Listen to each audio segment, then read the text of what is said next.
नमस्कार।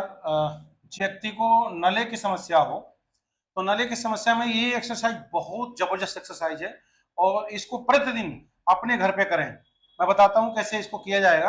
ये देखिए टखना है, ये टखने को बाहर रखेंगे, ठीक है, और इस पैर को सीधा यहाँ प्रेस करते हुए नीचे लेके जाएंगे। 6 सेकंड होल्ड करेंगे, उसके बाद इसको छोड़ देंगे और बारी बारी दोनों पैरों से 6 सेकंड करेंगे।